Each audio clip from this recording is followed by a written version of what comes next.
안녕하세요. 부동산을 쉽게 다양하게 깊이 있게 분석하는 부동산의 비밀입니다. 재건축, 재개발 과연 꿈의 로또일까? 이 부분에 대해서 이견이 있을 수 있습니다. 저는 꼭 그렇지만은 않고 앞으로 더욱 어려워질 수도 있다고 예상이 됩니다. 60대에 시작을 해서 80대에 입주하는 게 바로 재건축, 재개발입니다. 80대에 입주하고 아파트 노인정에 다니는 게 일상이 되는 게 사실 허다합니다. 주위에 찾아보면 극단적인 예를 들면 입주 못하고 재개발, 재건축은 보통은 자식들을 위한 거지 본인을 위한 건 아닙니다. 40대에 시작해서 60대에 입주한다고 하면 과연 이게 성공한 걸까? 40대, 50대는 인간의 인생 주기에서 가장 통상적으로 많은 수입을 벌고 가장 풍족한 생활을 하는 그런 기간입니다. 그런 기간에 일명 몸테크라고 하는 그런 고생을 해야 하고 조합의 비리와 싸워야 하고 유목민도 아닌데 떠돌이 생활을 하고 그 사이에 애들은 다 커버려서 입주도 못 해보고 그 집을 팔아서 애들 결혼자금 대줘야 하는 경우도 허다합니다.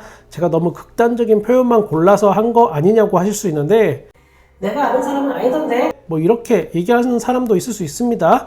네, 그럴 수 있죠. 그런데 이것도 알고 계셔야 합니다. 자존심 상하니까 겉으로는 주위에 센 척할 뿐 속은 짓물러 터진 사람의 비율이 훨씬 더 많다는 겁니다. 그러다 보니까 입주민들의 어떤 재건축, 재개발을 진행하려는 그런 동네를 보면은 어떤 생활 수준과 연령대를 사람들이 파악을 합니다. 누가? 보통은 공격수들이 이런 거 많이 파악합니다. 그러면 대충 감이 옵니다. 아, 이 사업은 되겠다, 안 되겠다.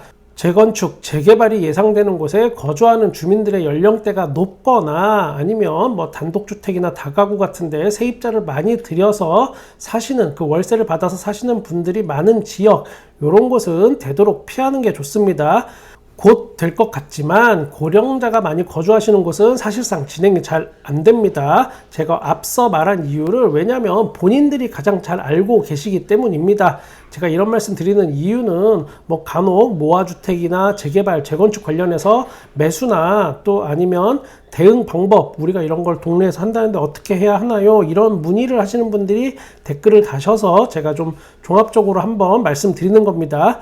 이런 문제가 보통 나하고만 직접적인 관련이 있는 게 아니고 나의 부모님 아니면 나의 자식들에게 연관이 돼서 이런 일들이 벌어지기 때문에 여기에 해당하시는 분들이 꽤 많습니다. 그리고 지금 당장은 나하고는 상관없는 일이라고 이런 게 여겨지지만 살다 보면은 뜬금없이 동의서 같은 게 날라오고 그때부터는 고민과 기나긴 여정이 시작되는 겁니다. 여러분도 다른 사람들도 다 그랬습니다. 둔촌주공을 보면 재건축 관련 논의가 시작된 거는 2006년 정도쯤으로 알려져 있습니다. 재건축 하자고 이야기 나오고 결국 20년 걸려서 입주한다 이렇게 보면 될 것 같습니다. 그동안 몸고생, 마음고생 했으니 당연히 어떤 보상 심리가 있을 겁니다. 그러다 보니까 또 여기에 무리수도 많이 두고 있습니다.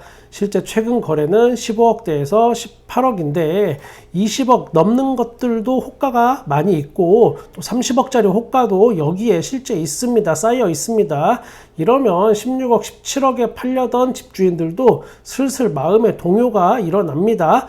아, 내가 너무 싸게 파는 거 아니야? 이런 생각에 은근슬쩍 또 호가를 올려볼까 또 이렇게 실제 진행이 되기도 합니다. 전체적으로 모든 호가가 올라가는 그런 효과가 있습니다. 그러면 이걸 또 누군가는 보고 최저가가 지금 다 사라지네 이러고 여기에 뒤늦게 또 몰려드는 사람들이 생기긴 합니다. 지난 수십 년간 이어져 온 집값 띄우기 누구나 다 알고 있는 건데도 또 누군가는 또 당하는 겁니다. 그게 인생인가 봅니다. 둔촌주공 실거주 의무 폐지가 또 보류됐습니다. 다들 아시는 이야기라서 실거주 의무 폐지가 어떤 의미인지는 제가 설명하는 거 패스하겠습니다. 실거주 의무 폐지가 통과되는 순간 갭 투자를 부추기는 정책이라는 어떤 낙인이 찍히게 되고 역전세난으로 인한 깡통전세, 전세 사기에 대한 어떤 사회적 책임도 여기가 자유롭지 못할 겁니다. 그리고 역전세난은 당분간 더 심해질 걸로 예상이 됩니다.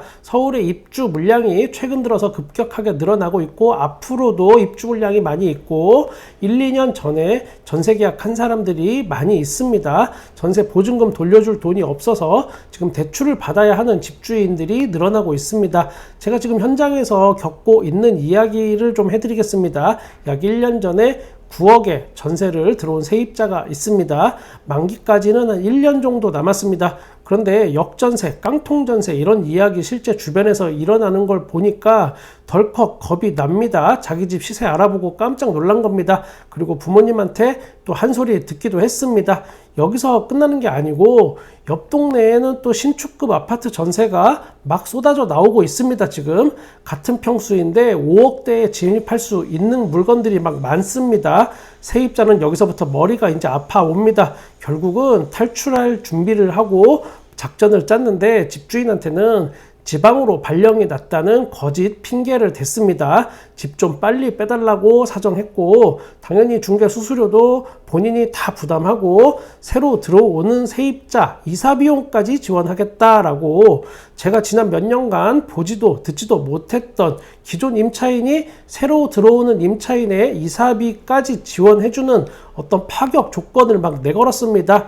결과는 어떨까? 6억에 내놨지만 당연히 전세가 안 나갑니다. 기존의 전세 9억에서 6억이 되니까 갑자기 3억이 뭐 하락한 것 같고 싸진 것 같지만 실제 시장에서는 그렇게 반응하지 않고 집주인은 또 3억이 갑자기 필요해진 사정이 생긴 겁니다. 옆 동네 5억대 전세가 질비한데 6억짜리 집이 그렇다고 또 나갈 리도 없습니다. 또 하나 다른 이야기도 해드리겠습니다. 이거는 제가 올해 1월 달에 있었던 이야기입니다. 세입자가 저한테 상담을 하러 왔습니다. 전세가 7억인데 이제 만기가 다 된 겁니다. 그런데 집주인이 요즘 전세가 내렸으니까 전세를 7억에서 5억으로 해주겠답니다. 그러니까 계속 살아달라. 그런데 자기가 집주인이 돈이 필요하니까 선순위 대출 2억을 좀 받게 해주면 안 되냐 이렇게 물어본 겁니다. 이 집주인도 이거를 갭 투자로 산 그런 젊은 사람입니다. 세입자도 젊은 사람, 둘 다 뭐 젊은 사람끼리 윈윈 한다는 생각에 주소를 잠깐 빼주고 세입자가 몸은 그대로 거기에 사는 겁니다. 몸은 계속 살고 있지만 주소만 잠깐 빼주고 그 주소를 뺀 그 한 달 기간 동안 집주인이 대출을 일으킨 다음에 다시 4억의 전세 계약을 한다. 뭐 이런 이야기입니다. 이걸 상담을 듣고 제가 그 전세 세입자한테 말렸습니다. 그러지 말아라. 주소 빼주는 순간 확정일자 거주 요건 다 날아가니까 대항력 다 상실하니까 해주지 말고 정 불안하면 다른 집을 알아보라고 권했습니다. 그랬더니 이 세입자는 또 저를 장사꾼으로 봤나 봅니다. 강제로 또 이사가게 만들어서 그거 중개하고 중간에서 제가 돈 좀 벌어 먹으려고 하는 복덕방 아저씨 정도로 뭐 보였나 봅니다. 그래서 제가 아니 저한테 그런 거 안 하셔도 되니까 주소는 절대 빼주시면 안 돼요 라고 다시 한번 강조하고 돌려보냈습니다. 결과는 어땠을까? 주소는 빼줬고 선순위 2억 근저당 잡히고 전세는 4억에 새로 계약했습니다. 뭐 처음에는 5억 얘기했는데 이거보다 한 1억 정도 낮춰서 계약하긴 한 겁니다. 저한테 그 계약서 써달라고 이제 다시 온 겁니다. 대서해달라고. 그런데 이거는 갱신계약이 아니라서 제가 대서를 해서 될 일도 아니고 제가 중개를 하지 않은 거래는 공인중개사가 계약서만 쓸 경우에 위법입니다. 이런 거는 행정사분 찾아가시면 됩니다. 법이 그냥 그렇습니다. 아무튼 이런 경우가 요즘 비일비재합니다. 둔촌주공의 실거주 의무 폐지는 당분간 어떤 정치적인 이해관계로 어려워 보이긴 합니다. 문제는 올해 말부터 분양권 매물이 쏟아져 나올 겁니다. 지금 입주권을 매도하려는 분들 중에 12월이 되기 전에 이걸 털고 나가시려는 분들이 꽤 있을 겁니다. 올해 말부터는 분양받은 사람들도 집을 매도할 수 있기 때문에 그만큼 여기에 공급이 많이 늘어난다 이렇게 볼 수 있습니다.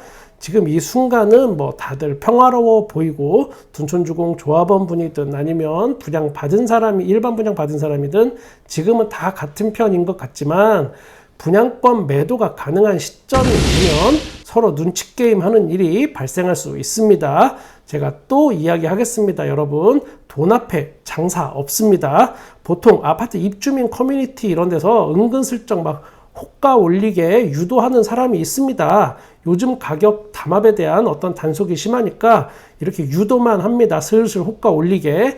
그런 사람들이 사실상 그렇게 한 다음에 자기가 제일 먼저 팔고 나갔다. 이런 이야기 제가 기존에도 많이 해드렸습니다.